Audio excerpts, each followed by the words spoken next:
Good afternoon. Today is the first of 4 sessions about pandemics in history. Our wonderful lecturer, Mr. Joseph Britto, Adjunct Assistant Professor of History at SUNY Orange, Adjunct Professor Emeritus, SUNY New Paltz, will be our guide for today. Joe? Thank you very much. Thank you. Thank you, ladies. And thanks very much for coming in, and thank all of you at home. A couple of things. If you've come to any of my presentations about historical subjects, you know that I like to lay out the parameters of what we're going to talk about, what my emphasis is, et cetera, et cetera. So I'm not a medical doctor. I'm not, or a nurse, or nor do I have any medical expertise. My thrust and my interest, my perspective is history, and that will be the main direction in which I go when we're talking about this. However, having said that, it's impossible to be able to talk about something like pandemics or disease in history, its effects on history, without knowing some things about, for example, the difference between epidemics and pandemics. What's a virus? What are we talking about? You know, in this age of COVID that we've all experienced, more or less, over the last year or so, it's very, very apropos, I think, that we should talk about this. Sandy had come up with this idea of something about epidemics and history and stuff, which I think is a really good idea, something that everybody could profit by. So again, my emphasis is history. That's what I'm going to be talking about mostly. But before we start, there are some definitions that I had to research too that I just want to share with you. Maybe it'll help us distinguish some things in particular as we talk about this topic. So the first is disease. Disease. What's a disease? Well, a lot of the definitions begin with the premise that disease, the word, comes from dis-ease, meaning not ease. A condition of the body or of some part organ of the body in which the functions are disturbed or deranged. The condition of being more or less seriously out of health, ill, sick. We use those expressions. An individual case or instance of such a condition. Absence of ease. So I think is the most significant thing. We're going to talk about an epidemic. An epidemic is usually this condition of disease in a particular place, a city, a country even, that affects the entire population. A pandemic, from the Greek pan for across, is this condition of an epidemic that transmutes or travels to other countries, even other continents. And that's the pandemic. We are currently in the midst of what a lot of people have called a pandemic in terms of COVID. In the presentation here, what I'm going to do is talk about some general things. I divided the 4 into, and I don't know if they got a, no, they didn't, okay. So I divided them into the 4 sessions into this introduction, and then maybe we will definitely get into the ancient world, then the Middle Ages and medieval world, then the early modern world, which is that period between the end of the Middle Ages, the beginning of what people define as modern, and then the modern age. So 4 sessions, 4 divisions. Another division that I'm going to make in terms of presenting this, after we get past this preliminary stuff, is the actual epidemics that have occurred, epidemics and pandemics that have occurred in history. Some of which, I don't know about all of you, but I remember growing up in the polio epidemic. in the United States, and some of you may also have other experiences with some of those diseases of the 20th century. But anyway, we're going to begin here with the ancient world. So, diseases usually come from viruses, from germs, we used to call them. The fact of the matter is that bacteria are the original life form of the earth. Even before there were people, even before there were animals, bacteria existed on the earth. Simple organisms. They would reproduce at staggering levels. And these bacteria, which are now in our bodies, I mean, all of us contain, if you've been to a doctor recently, they tell you this all the time, we contain what they call good bacteria, and sometimes, unfortunately, bad bacteria. But it's in our guts, it's in our bodies, it's in everybody. Another early ubiquitous life form was the virus. Viruses are alive, but they can't live on their own. They need a host to be able to reproduce, to be able to exist. A small percentage of them are parasites. They take over the body that they invade in order to live, and they usually kill the host. Fossils and their history of fossils. Unfortunately, there's some things that are not pleasant to talk about, but fossilized excrement, human excrement, have given us a lot of information about these viruses, these ancient viruses, and that's what we rely upon. The science of paleopathology, which is a fancy way of saying how diseases have emerged way back thousands of years ago, has its limitations, however, but its study is still very, very valuable to learn about diseases that our ancestors had to face and lived and died by. Interestingly, fossilized bone structure gives us bones from fossils from fossils from thousands of years ago. Have given us some more information about this. Hunter-gatherers. So humanity went from a condition where they scrounged for food on a daily basis, and then eventually what would happen is that most human societies all over the world, in different parts of the world, became hunter-gatherers.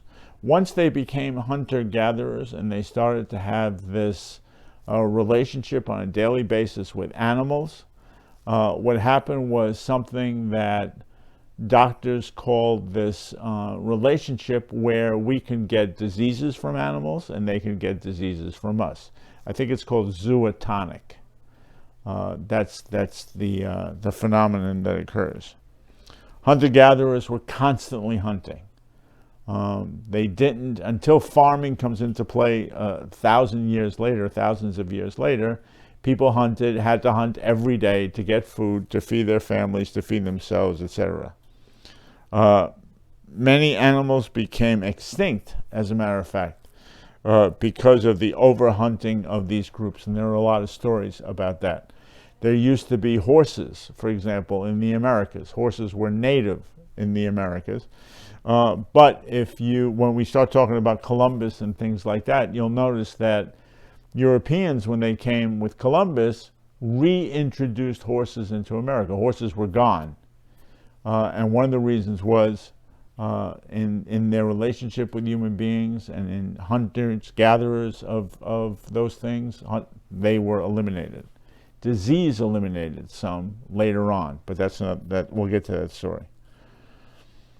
Hunter-gatherers increased human disease burden.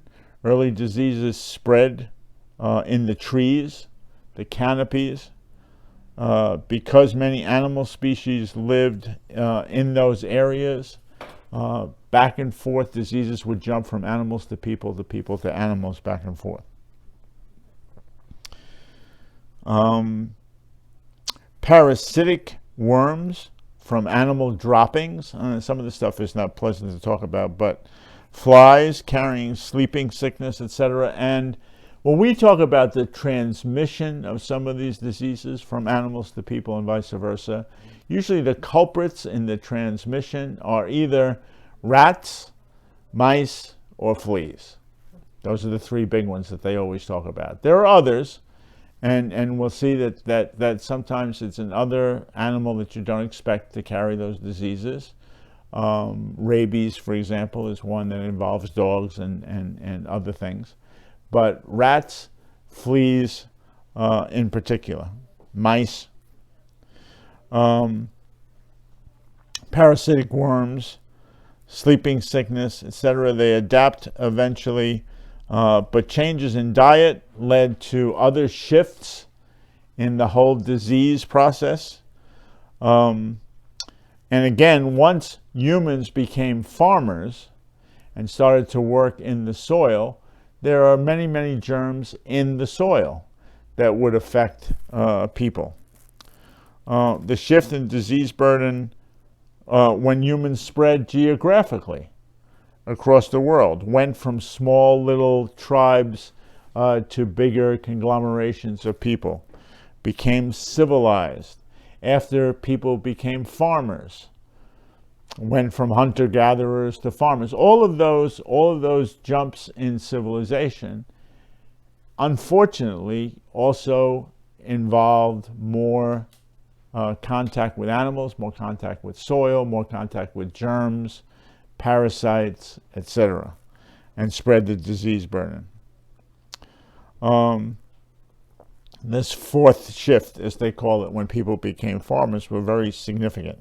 They exposed themselves to microorganisms, billions and billions of microbes in the soil, and animals could now infest humans on a greater scale.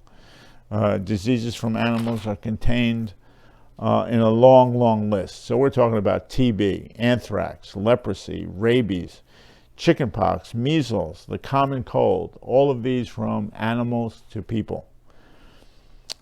Certain jobs would have exposed people to other diseases, bone diseases, etc. Certain jobs where people had to work outside and they had to work in physical, very, very physical jobs, would lead to other kinds of diseases. Malaria was known thousands and thousands of years ago. How do we know? We'll get to that in a second. Also thousands and thousands of years ago, when people first, we didn't have medical schools, we didn't have people who studied to become doctors, but there were healers, even thousands and thousands of years ago, who would try to do something about the people in their communities who were very, very ill or couldn't work anymore, etc., etc. One of the things they tried to use at the time, I don't know where we started with. You can start with this and see, because yeah, that's nebulous. We can go to the other one. Okay, stay there for a second.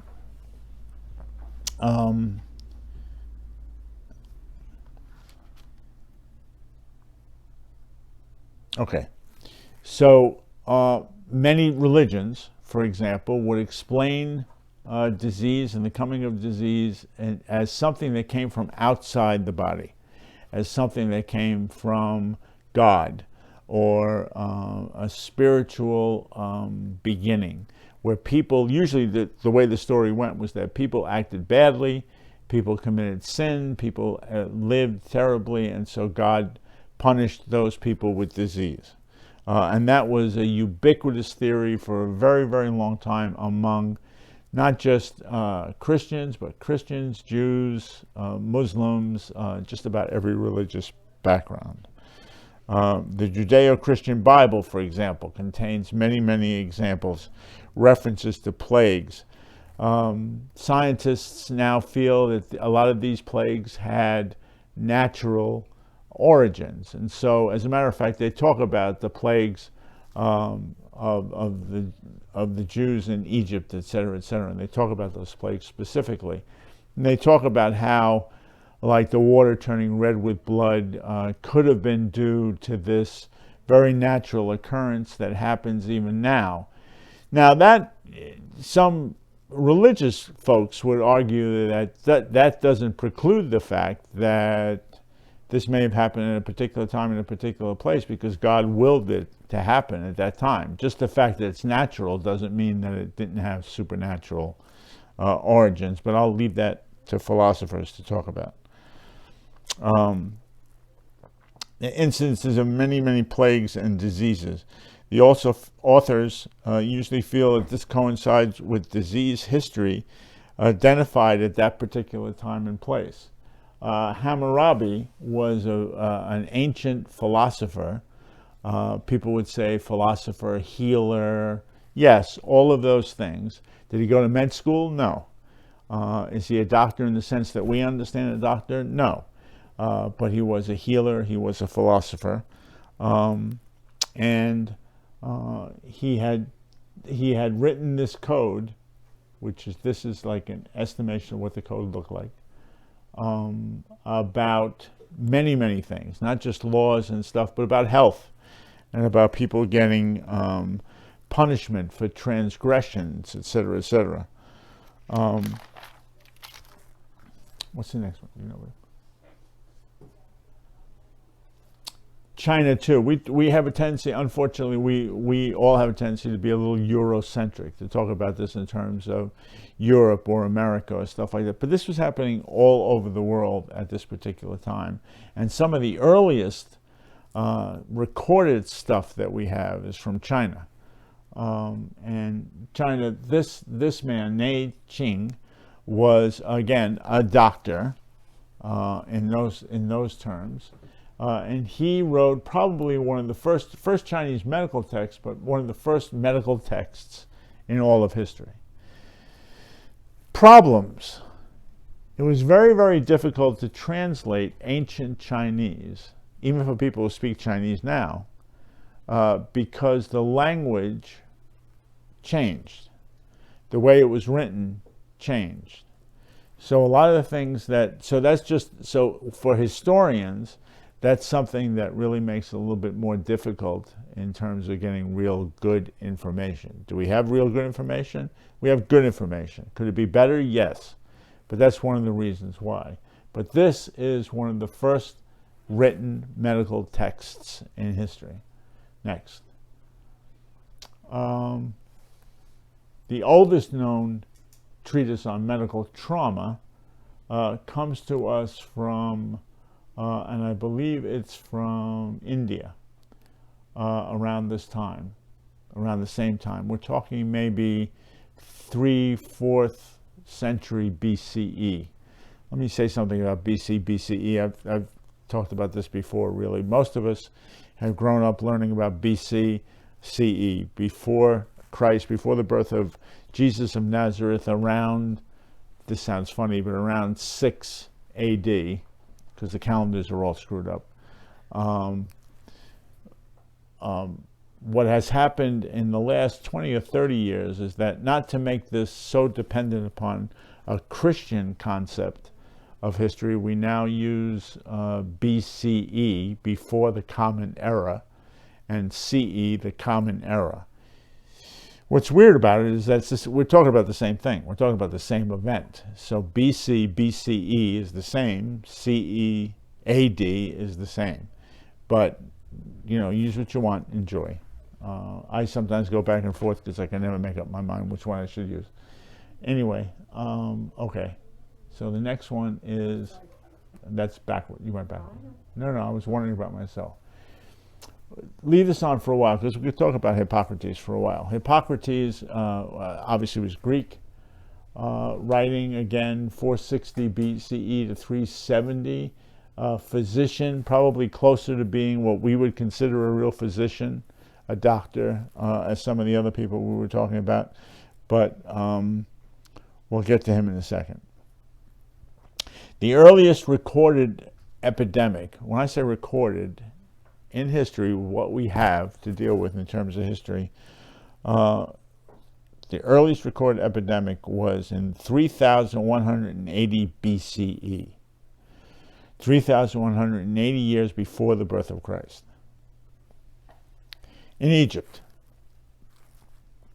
described as a great pestilence, but no details, not a lot of details. Ancient tracts describe disease as spiritual, due to a spiritual cause. So we're talking about Egypt, we're talking about 3 BCE, but we're still talking what we would consider a Judeo-Christian concept of disease coming because people were bad and God punished. And so that's where diseases come from. So they're still talking about that, or they're talking about that first in 3 BC. But here we move from myth to history for the first time, because the earliest prescriptions concerning contagious diseases were very, very scientific, very, very specific about good health, good habits in terms of cleanliness, for like one of the first times. So we're talking about, it's a strange dichotomy, because you go from 3 BC, the 10th century BC, and it's very, very religiously based. There's not a lot of science, and then all of a sudden somebody will come up with something that we recognize as a very scientific idea, and then it goes back down to talking about superstition, etc. This is going to be one of these until we get almost to, like, I want to say the 20th century, but the 19th or late 18th century, when people start thinking more scientifically. The Babylonians, for example. So we're talking about very ancient traditions: China, Babylon, Egypt. The Babylonians gave a description of what was definitely, and we know this now, not then, was probably rabies. Talking about how an owner of a pet was responsible for his dog, or for his dog. If someone had gotten sick, the dog bit somebody, they got sick and they died, the person was monetarily responsible for that person and his family because of that. Epilepsy, 2800 BCE, written information from Egypt and Arcadia and other parts of the world that recognized that epilepsy, they described it just as we would have described it in modern times. These diseases existed. So what you had is you had two things. You had the beginnings of what we would call a scientific description of a disease and how to protect yourself from it. And then at the same time, there'd be all this religious or otherwise feeling about, if you not cross yourself, because that would be later with Christianity. If you knocked on wood, those kinds of things, if you did that, you'd protect yourself. The existence of science and non-science at the same time. Hippocrates was a scientist who began to think about this in very, very, what we would call scientific terms. And Hippocrates was the one who began to write about this and to spread his discourse about many, many of these ideas. Go to the next one for a second, because I want to. Ancient Egypt. Okay, so is this forward or backwards? Back. It's going forward. Oh, it is. Okay, so this is another medical document from ancient Egypt. it's just, again, as I'm researching this strange dichotomy about how we have real proof about some of these things, and then very, very, what I would call fanciful kinds of arguments about history at kind of like the same time. What's the next one, Gilly? Okay, so Escalapius, another Greek physician. Escalapius is the guy who comes up with what we call the caduceus. The caduceus is if you remember, is this symbol of the snake wrapped around the pole. It was a symbol of doctors and medicine.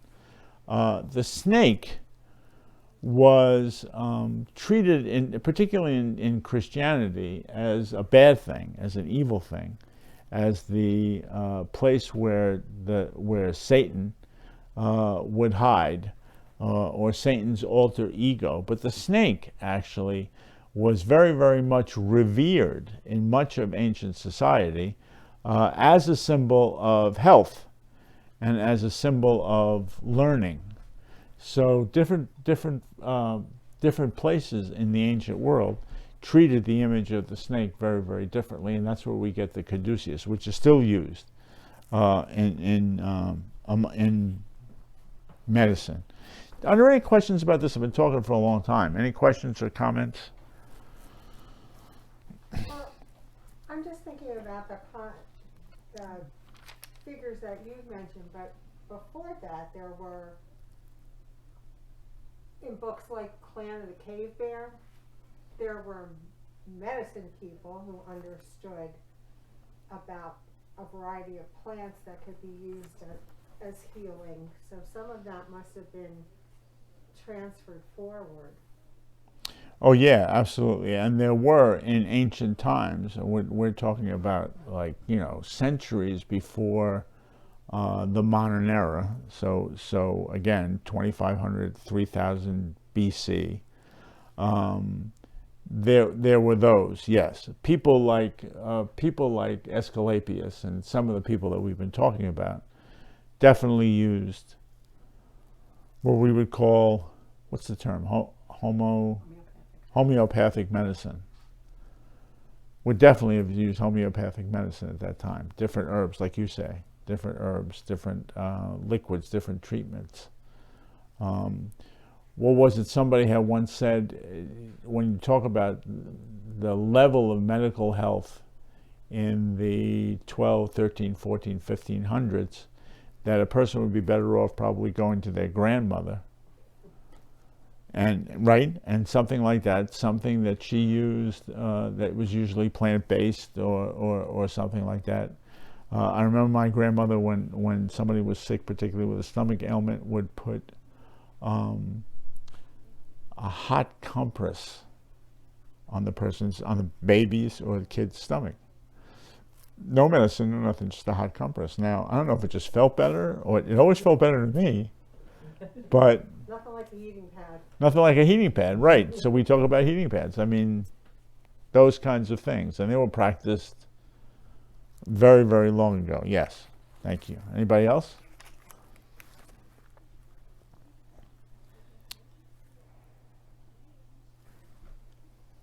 Okay. Could you go to the next one, Beth? Thank you. So, Suetonius, all of these people that we talk about, again, as somebody had asked, I think you asked before, were there people who were, I don't want to say suited, were they so inclined to be healers? Were they so inclined to try to help when people were sick? Yes. Did they come up with certain, like the heating pad or whatever, did they come up with certain mannerisms to be able to try to make people feel better? Yes. Did some of those actually work and work very well? Yes. So all of this was going on at the same time. Was there incredible notions that we would look at today and laugh at in terms of where diseases came from or what you did about a disease? Yes, there was that too. All of this was existent at the same time. what I want to point out in particular about this very, very early look at epidemics and disease was that epidemics and disease existed as long as people existed. That viruses existed before people actually existed. That we human beings were very, very susceptible to all of these things. And so that was one of the points I wanted to make.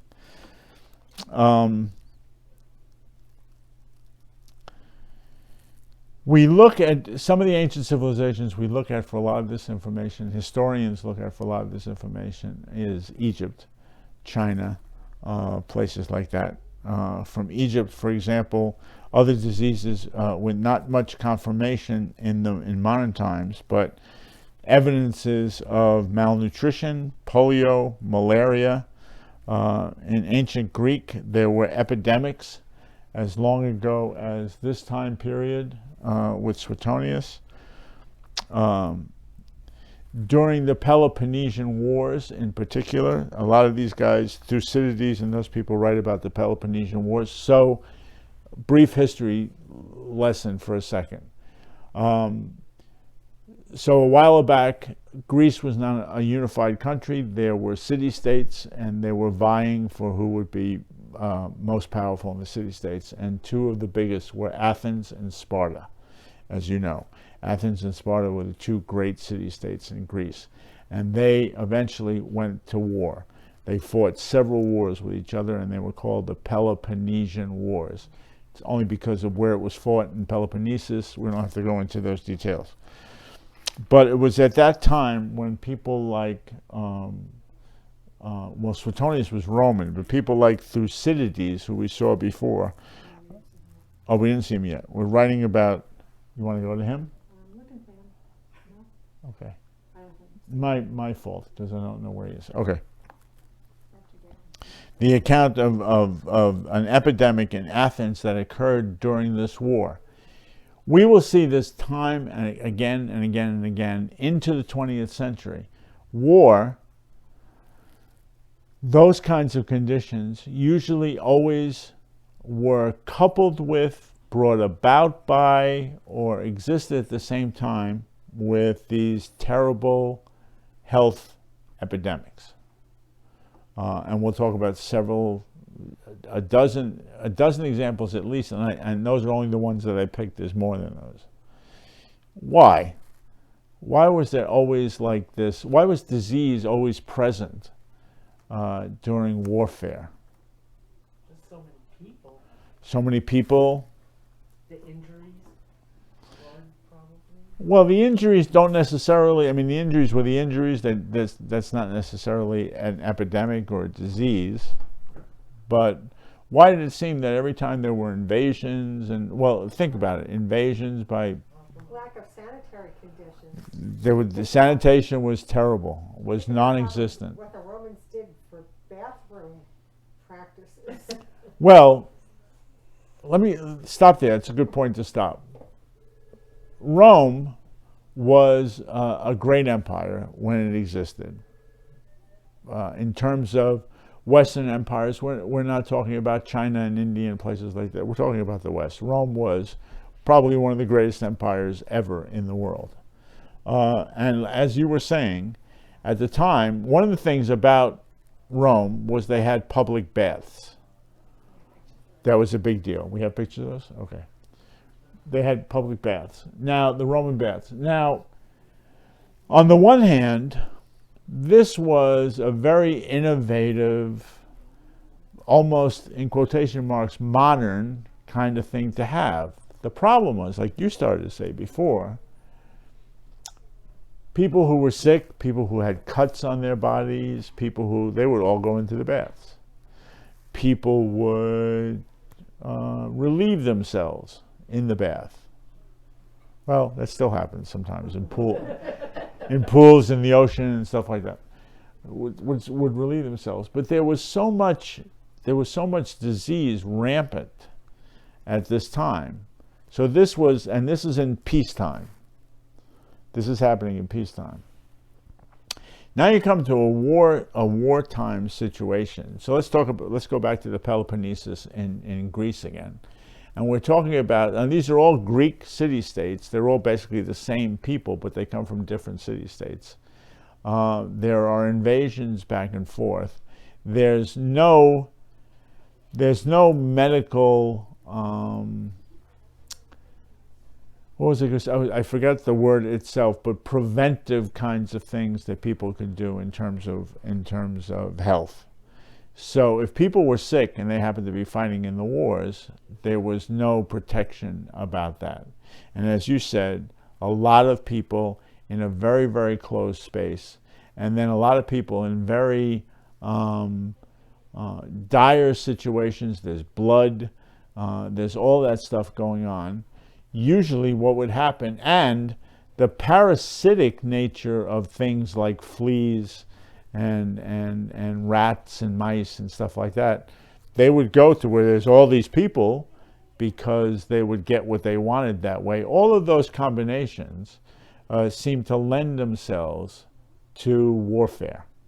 And so when these Greek philosophers, Greek doctors, in parenthesis, in quotation marks, were writing about these wars, and the Peloponnesian Wars in particular, again, ancient Greece, this was a big deal in ancient Greece, so they concentrate on the Peloponnesian Wars. Much of the stuff that we learn comes from that time.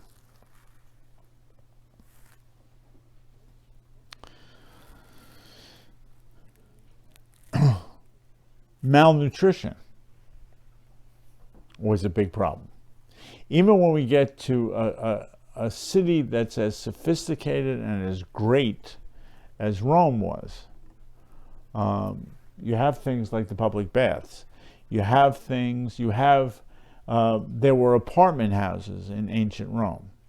You say to yourself, wow, it's very innovative, apartment houses.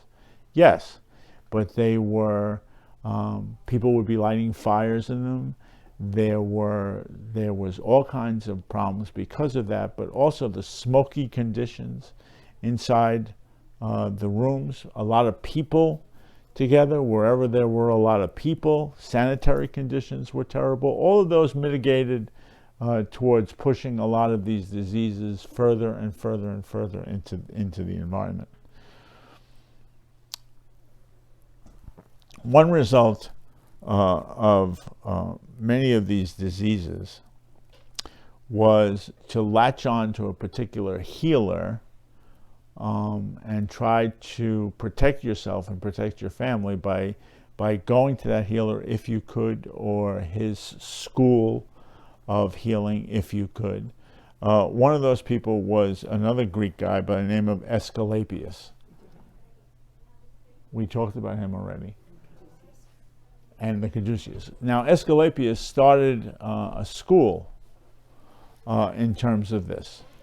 And the probability of during the Peloponnesian Wars is that he would actually save a lot of people who were looking for some kind of condition to expel themselves from, to get out of this particular situation.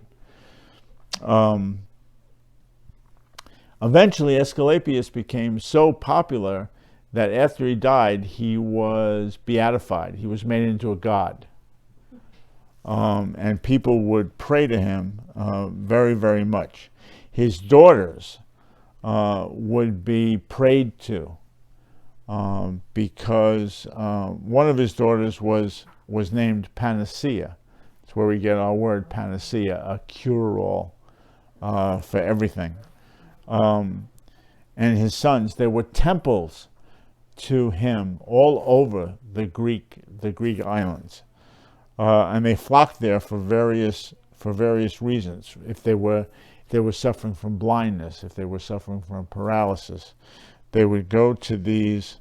They became almost like temples where they would go to get some relief. Again, this going back and forth between illness and health and religion and theology and actual real, what we would call medical inroads. in terms of health. They were bound by the code. We talked about Hammurabi, and we talked about Hippocrates. Okay.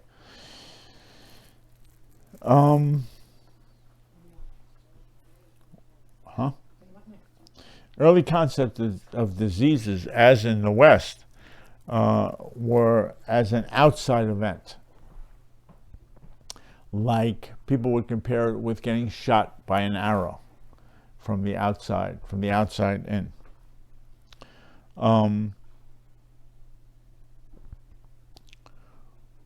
What was happening was that, as historians were writing, there'd be many, many epidemics in various parts of the world, and people were, as you would expect, as we are in terms of this COVID-19, scared about what was happening and what was going on with them. And various rulers in these different parts of the world handled it differently. There was no cure. There were no doctors. There was no medicine about that. Later periods would yield tombs, which we use now in the modern age to try to find out exactly what was going on, how these diseases were developing, where they were developing, and how the people dealt with them. Physicians existed, even specialists, we would call specialists, by the late Zhou dynasty in China. So from 771 to about 476 BCE. 771 to 476 BCE. There was a guy by the name of Yu Ling. I don't know if we got a picture of him, because we got the other guy. But discussed seasonal diseases. Did weather patterns have anything to do with diseases? Well, of course, we know they did in those days. Because weather patterns, if it got very, very hot, there'd be more mosquitoes, there'd be more mice, there'd be more rats, and they'd spread the disease. What modern scientists have recognized as leprosy, for example. Leprosy was a terrible, terrible disease at the time. It always had the prescription that it was God's punishment for something that you did, usually of a sexual nature. It was, lepers always had to live in separate communities. They can never be around anybody. So we know about that too. Important ancient Chinese medical texts have described diseases, this is very new for the time, as imbalances of natural processes. People started to write about the humors, and maybe you've heard about this before, that every person had these certain humors in their body. Humid heat, the Chinese humid heat, dry heat, damp, cold, dryness, wind, all of these were units of a person's health, and their balance is what determined whether you were healthy or not healthy. Later on we'll see this more, I think, recognizably because it was Western, when we talk about the four humors. We'll get to that in a little while. Livy, we talk about him yet? A Roman historian, you see his dates there, records epidemics in Rome between 490 and 292 BCE. After all of these things had passed, people didn't feel particularly better. They felt better that the epidemic was over, of course, that they didn't die, they were still alive, the epidemic was over. But another one would follow on its heels in a couple of years, a couple of weeks. Between 285 CE and 750 CE, there were 10 epidemics noted in the Roman Empire. What, babe? I think we have some of them. Yes. We have Justinian. Hold on. Right? So they were named after various emperors in Roman history. One of them was called Cyprian's plague, and you see here 235 to 284 CE. So the 3rd century CE or AD. And you see it's mostly, you have the Gallic Empire, the Roman Empire, and the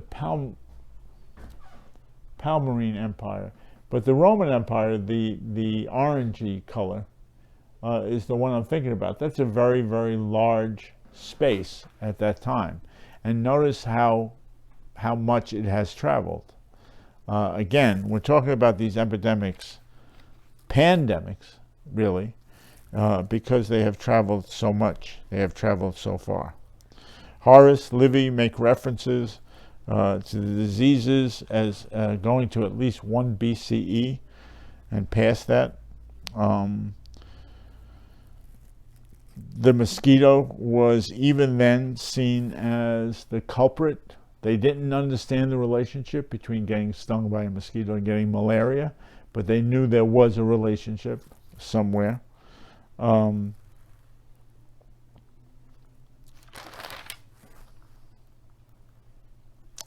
Suetonius, another Roman that we had talked about, also writes about corpses that were buried in common graves. We get a lot of information now from the 20th century, in the 20th century, 21st century, from excavations of bones, from Egyptian mummies that we get some information from. It's very, very approachable now, obviously, because science has gone so far. But we're going to eventually talk about, next time we're going to talk about the Great Plague, the Black Death in the early Middle Ages. The Black Death was actually the second plague. There's 3 or 4 of them. And really, the first was probably named after a Roman by the name of Cyprius, and it was called the Cyprian Plague. What? I'm sorry? We just had it. We had the Cyprian's Plague. So 235 to 284 CE. What was it? Most modern doctors and medical people think it was the Black Plague, a version of the Black Plague. The worst one, not the worst one, the worst one was the one we talk about all the time in the Middle Ages, the Black Plague, in the 1300s. We're going to be talking about that next time. But Cyprian's Plague, even in remote parts of the empire, even as far as England, because the British Isles became part of the Roman Empire, had spread there, contributed to the fall of Rome. This disease would contribute to the fall of Rome, and impacted a new community in Rome, and those were the Christians. Now, Christianity came to Rome sometime in the early 2nd or 3rd century CE. What had happened was, and Christians were, thrown into prison. They were put into, they were persecuted for a very, very long time, and then eventually emperors converted to Christianity. Constantine, in particular, the Emperor Constantine, made Christianity the official religion of Rome, and then it took off in terms of its own future in those senses. But even when Christians were being persecuted, very often, because of what they were taught in their particular faith, they would help the people who were sick. So many of them died because they would help these people who were afflicted with all of these diseases, and they got themselves a good reputation, if you will.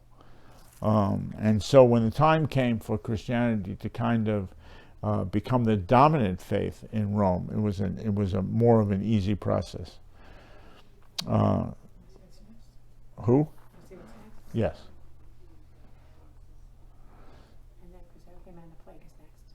What, babe? And his plague is next. Yes. Well, so this is Justinian. He was the emperor of Rome and the Eastern Holy Roman Empire.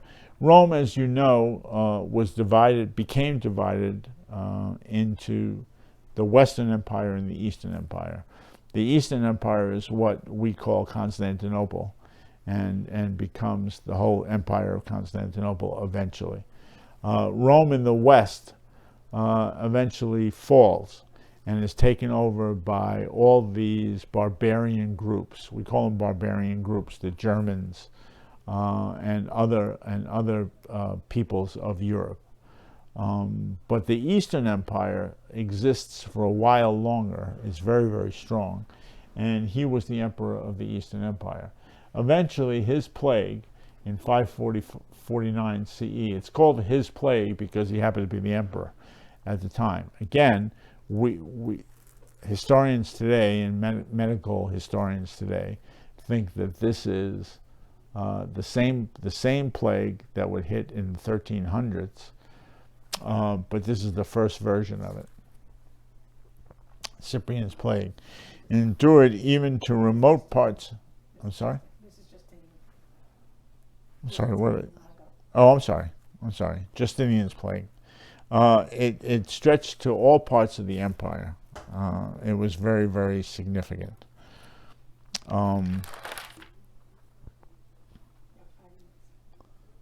Okay. It probably began in Egypt around 541 AD, CE. And it was identified as the bubonic plague. And we'll talk about that a little bit more when we talk about the plague.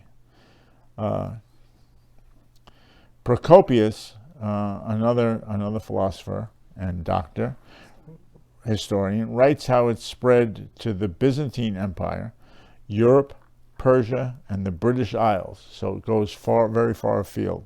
He describes a fever, then bubos, which is a swelling of the neck, under the arms, in the groin, in all those places in the human body.